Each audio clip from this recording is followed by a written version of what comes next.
We've all been there. You buy a piece of gear that you have a very specific goal in mind. For me, it was Canon PowerShot V1, which was supposed to be my go-to camera for my second channel to help me film vlogs and behind-the-scenes content. But since this main channel got a little busier, the scripts got longer, the V1 became nothing more than a B-roll camera. Hi everyone, if you're new to my channel, my name is Paula, and after spending almost a year with the V1, I want to talk about it. Even though I didn't get to make any of the more candid content I was planning to with the V1, I still use this camera constantly. So today, I'm going to be taking it out for its original purpose. We're going to talk about why this is still my favorite point and shoot, even after a year of neglect. First, let's talk about the specs, just to remember what this camera is all about. The Canon V1 weighs in at 426 grams, making it incredibly light for what's inside.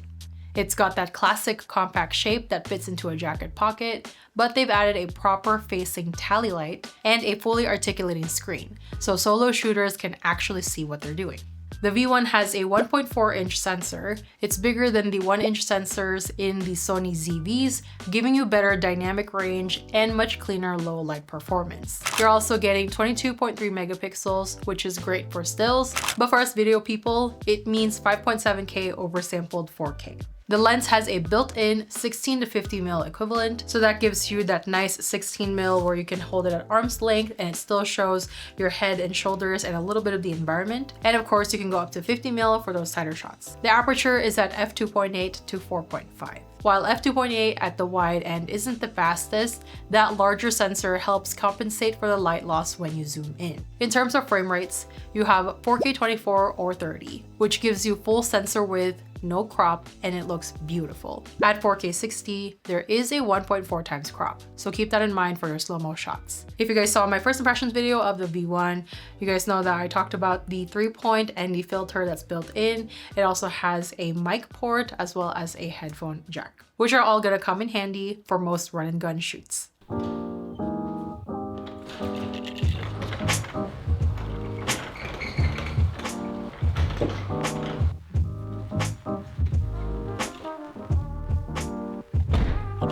So when I posted my first impressions of the V1, a lot of people gave me the feedback that they didn't like that it only goes down to f2.8 compared to something like the Sony's ZV, which goes down to f1.8. But compared to the ZV, I feel like you're also giving up the focal length because the V1 can go all the way out to 16 versus I think only 24 for the Sonys. So with that, I would rather get the focal length versus the lower f-stop, especially because where I live here in Vegas, it's usually pretty bright and I'm not really going to be using this camera for a lot of low light shooting.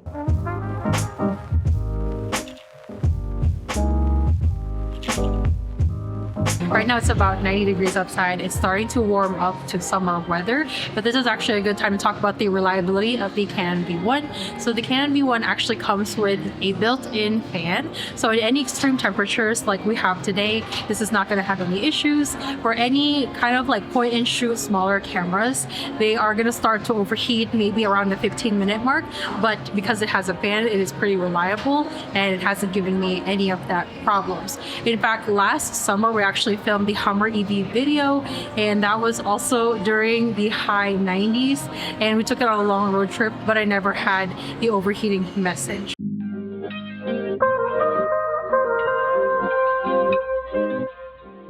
So much like the C50, the Canon V1 does not have in-body image stabilization, meaning if you have movement, you're going to see a little bit of those macro jitters.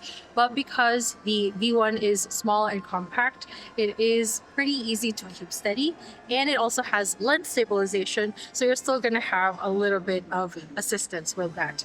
On top of that, you also have digital image stabilization that you can choose to enable, or you can have it off depending on what you need. If you have the image stabilization turned on, it does have a slight crop. I find myself using that for most of my shots, and it still looks pretty natural.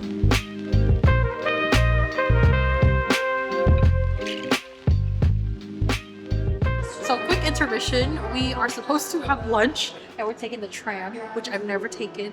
So this is very exciting. 4 minutes, we'll find out what the experience is like.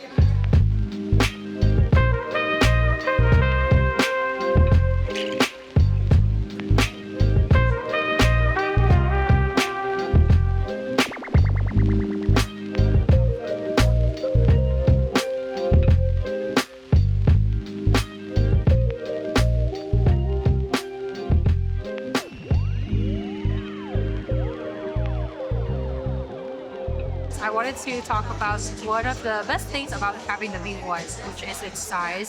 So last year we actually went here to F1 and we had both the V1 and also the R6 Mark II.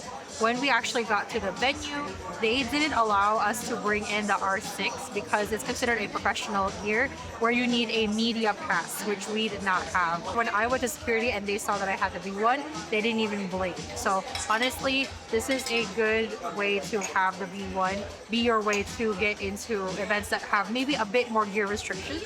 Because the V1 is so small and compact, it feels non-intrusive, but it still packs C-Log 3 and high 4K quality footage, so you're still not compromising on that with a small package.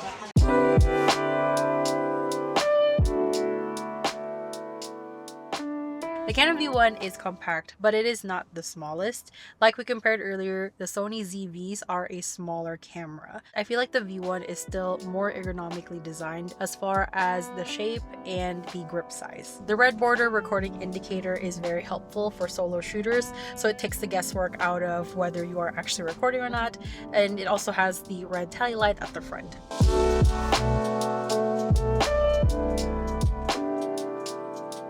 It hasn't been a perfect year though. Let's talk downfalls. First, the battery. It's small. In fact, last year when we took it up to the mountains when it was snowing, we were losing power pretty quickly. Thankfully, this camera is USB-C rechargeable, so it was easy to keep it on a power bank or just plug it into the car while we were moving in between locations. And then to top it off, I actually broke this camera within the first few weeks of owning it. So the first time that we actually took this camera on a trip was to California. We took it to the beach. I was packing it with a lot of our items, and after maybe 3 days of using it, the retractable lens cover would actually not close all the way.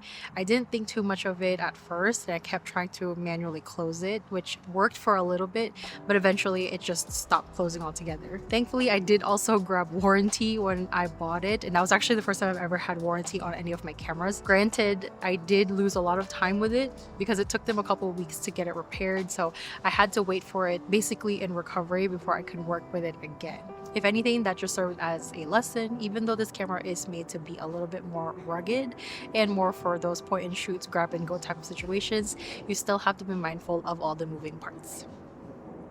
And we're back home, but before we wrap up our thoughts with the V1, I actually want to do a quick disclosure. Started everything in C-Log with this camera, but halfway through I started messing around with the manual settings. Since we were going in and out of the building, I needed to make sure that I had the right color temperature, the ND filter was turned on or off at appropriate times, so I wanted to switch to manual.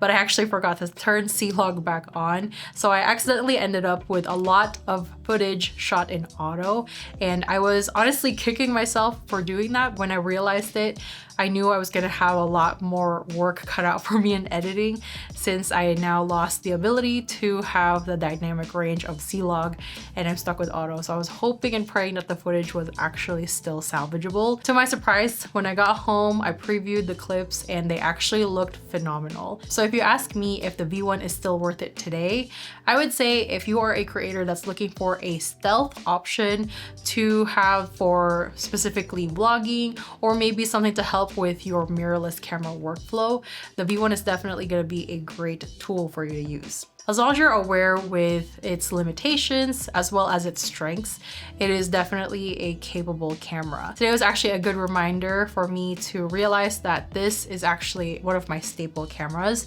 Even though I didn't reach for it as a main camera, it gave me a lot of like foolproof footage, even though I make silly mistakes such as switching around my settings incorrectly. Because it's so easy to use, it made shooting with the V1 actually fun. And that is all I have for today. Let me know what your guys' thoughts are on the Canon V1, whether you have used it in the past or if it is something that you're considering picking up. If you have any questions or recommendations, I'd love to know your thoughts down below. If you liked this video or found the information helpful, please don't forget to give us a thumbs up and subscribe for more tech and gear related videos. That is it for me today. As always, thank you all again for watching, and I will see you in the next video.